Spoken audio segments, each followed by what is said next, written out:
শতবর্ষ অতিক্রান্ত ঋত্বিক ঘটক আজও তিনি ভাবাচ্ছেন আপামর বাঙালিকে। সময়ের গণ্ডি পার করে সিনেমার আঙ্গিকে জীবনে টানাপোড়েন কেমন যেন কবিতার মতো স্বচ্ছ হয়ে ওঠে অন্তরালে থাকা মানুষটার মন শিয়ানায়। সেই মহামানবীর অজানা কর্মকাণ্ডের কথা উঠে আসবে এবার বড় পর্দায়। শুভঙ্কর ভৌমিকের পরিচালনায় তৈরি অলক্ষ্মী ঋত্বিক প্রযোজনা করেছে ড্রিম মেকার্স 2011। প্রবাদ প্রতিম ঋত্বিক ঘটকের ভূমিকায় অভিনয় করেছেন শিলাজিৎ মজুমদার। ঋত্বিক ঘটকের স্ত্রী শর্মা ঘটকের চরিত্রে অভিনয় করেছেন পায়েল সরকার। সম্প্রতি কলকাতা প্রেস ক্লাবে প্রকাশিত হলো সিনেমার মিউজিক। কলকাতা উত্তরবঙ্গ ছাড়াও অলক্ষ্মী ঋত্বিকের শুটিং হয়েছে মুম্বাই এবং ভাইজ্যাগেও। ভারতীয় উপমহাদেশে আবর্তিত নতুন সিনেমা আন্দোলনের পথপ্রদর্শককে সাধারণ মানুষ আরও একবার সিনেমার মাধ্যমে চিনতে ও জানতে পারবেন বলে আশাবাদী পরিচালক শুভঙ্কর ভৌমিক। সিনেমাটির সঙ্গে সাজুজ্য রেখেই গানগুলি তৈরি করা হয়েছে বলে জানান সঙ্গীত পরিচালক। এদিনের অনুষ্ঠানে প্রধান অতিথি স্বরূপ উপস্থিত ছিলেন প্রবাদ প্রতিম সঙ্গীত শিল্পী আরতি মুখার্জি। ভালো লাগলো, খুব ভালো লাগলো। আর ঋত্বিক তাকে নিয়ে ছবি করা হচ্ছে, এটা আরো ভালো লাগলো।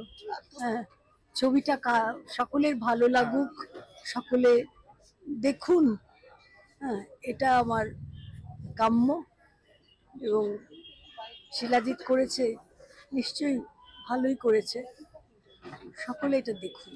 আমি ভেবেছি গান কখন করব, তাহলে অভিনয় করাটাও তো একটা সময়ের ব্যাপার। আর তাছাড়া আমি গান ছেড়ে অন্য কিছু ভালোবাসি না। আচ্ছা, তোমাকে দুটো অপশন দেওয়া হয়েছিল, কলকাতা এবং পাশাপাশি বোম্বেতে, তুমি যাওনি, কেন যাওনি এটা আমরা একটু জানতে চাই। বম্বেতে আমি গেছি, তো পরে তো গেছি, বম্বেতে যাইনি না, তখন কলকাতা এত কাজ। আচ্ছা, ঋত্বিক ঘটকের একটা ছোট্ট ইমেল, তোমার সাথে মেমোরি আমরা যা শুনতে চাইছি। সব সময় ওনে দেখা হলেই গান শুনতে, এই গানটা কর, অমুক রাগটা ধর, এটা কর। তো গানের মধ্যে কিন্তু উনি থাকতেন। হ্যাঁ, সব সময় দেখা হলে গান। হ্যাঁ, আমিও এক্সপেক্ট করিনি। এটা সত্যি, এটা খুব শকিং একটা কাস্টিং, ভীষণ শকিং একটা কাস্টিং। শিলাজিৎকে ঋত্বিক ঘটক, প্রিপারেশন যেটা নিয়েছিলাম, নেওয়ার সেই প্রিপারেশনটা আমাকে যখন বলে দেওয়া হয়েছে, আমার ফোকাসটা বলে দেওয়া হয়েছিল যে আমি কি করতে চাই, আমাকে নিয়ে কি কি চান আমার কাছ থেকে, এক্সপেক্ট করেন ডিরেক্টর শুভঙ্কর, সেটা আমার কাছে খুব ক্ল্যারিটি ছিল। ফলত প্রথম দিকে আমার যখন প্রথমেই আমি না বলেছিলাম, আমি ছবিটা করতে চাইনি, তারপরে ওনারা আমাকে বললো না প্রস্থেটিক্স করবো, করে দেখো তোমার লুকের সঙ্গে অনেকটা হতে পারে, আমরা মনে করছি, দেখেছি তোমার ছবি নিয়ে করেছি, মেকআপ আর্টিস্টের সাথে কথা হয়েছে, প্রস্থেটিক আর্টিস্টের সঙ্গে। আমি বললাম ঠিক আছে, দেখা যাক, ওটা করলে তার এগোবো। আমরা প্রস্থেটিক করলাম, প্রস্থেটিকটা খুব ভালো দাঁড়ালো না। আমি অনেকগুলো সিটিং দিলাম, 5-6টা সিটিং দিয়েছিলাম, 2টো ফাইনাল সিটিং দিলাম, তারপরেও আমি স্যাটিসফাইড হলাম না। তখন আমি বললাম প্রস্থেটিক এবং প্রস্থেটিকের প্রিপারেশন, যে প্রায় ঘন্টা 2 ধরে ছবি মেকআপ করা, তারপরে মেকআপ তোলো, একদিনে 2টো লুক করলে তোমার 5 ঘন্টা 5.5 ঘন্টা এমনিই চলে যাবে। তো সেই সব ভেবে আমি তখন বললাম যে আমাকে তুমি একটা কাজ করো, আমার কপালটা বাড়াও ভাইটি, বলে লুকটা একটু চেঞ্জ করার জন্য কপালটা একটু বাড়ালাম, সব বললাম, আর দাঁতটা একটু লাগিয়ে একটু আমি ডিফারেন্ট হয়ে গেলাম। তখন আমি দেখলাম যে ডিফারেন্ট হয়েছে, এটাই আমার কাছে যথেষ্ট। দেখে গেলাম লোকে শিলাজিৎ না বোঝে, এটা হলেই যথেষ্ট। আমাকে ঋত্বিকবাবুর মতো দেখতে হওয়াটা কোনোদিনই সম্ভব না, কিন্তু অ্যাটিটিউড দিয়ে যেটা হয়েছে, কিছু মানুষ বলছেন যে লাগছে ওরকম, লাগছে ওরকম, কোথাও একটা হয়তো পাচ্ছেন যে আমি ওই অ্যাটিটিউডটা হয়তো করতে পেরেছি। আমি গানগুলো এখনো পর্যন্ত শুনিনি, কিন্তু যে গানটা করেছে তার, আমি তাকে মিউজিক ডিরেক্টর হিসেবে চিনি এবং তার কাজ আমি করেছি।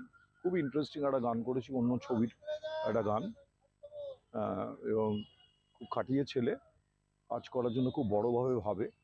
তো এবার সেটার জন্যই আমি গানগুলো এখনো যেহেতু শুনিনি, আমি তোমাকে কমেন্ট করতে পারবো না, কিন্তু আমি বিশ্বাস করি যে ও যেভাবে ভাবনা চিন্তা করে হোলিস্টিক্যালি, ও সুবিচার করবে গানগুলোর প্রতি। মানুষ প্রথমেও নতুন নতুন কিছু চাইতো, কেন একঘেয়েমে জিনিস মনোটোনাস হয়ে যেত। এখনো চাইছে নতুনত্ব জিনিস, ইভেন ফিউচারেও নতুনত্ব জিনিসই চাইবে।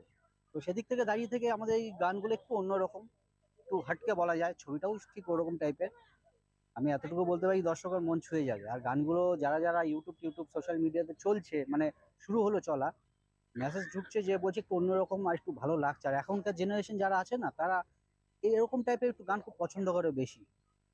ওই হার্ডকোর কমার্শিয়াল ছবি বা ছবির গান থেকে ওরা একটু সরে এসে এরকম টাইপের গান চাইছে। তো সেদিক থেকে ডেফিনেটলি ভালো লাগছে, যে ভালো লাগাটা হচ্ছে সব থেকে বড় জিনিস। এখানে ভালো লাগছে মানে আমাদের ভালো লাগছে। কিছু কিছু যারা এখানে দেখছে, ইভেন আমার বন্ধু বান্ধবদের যাদেরকে আমি দেখিয়েছি গানগুলো, তারা তো বলছে সুপার, এক কথায় বলছে সুপার, খুব ভালো, খুব মিষ্টি, খুব ভালো। আর যেহেতু সাবজেক্টটা একটু অন্য টাইপের, তো সাবজেক্টের সাথে ম্যাচ করে গান, আর এই গানগুলো লোকেরা খুব পছন্দ করছে। আর আমি মনে করি একটা গান যদি প্লাস পয়েন্ট হয়ে যায়, ছবি সেখানে 50% প্লাস পয়েন্ট এগিয়ে যায় চলার দিকে। তো I am very much happy, খুব আশাবাদী। এখন দেখা যাক সবকিছু এখন আপনাদের উপরে, আপনাদের ভালো লাগলেই ভালো, ভালো না লাগলে তাহলে আমাদের আরো চেষ্টা করতে হবে আরো ভালো করার। Bureau report, channel 10।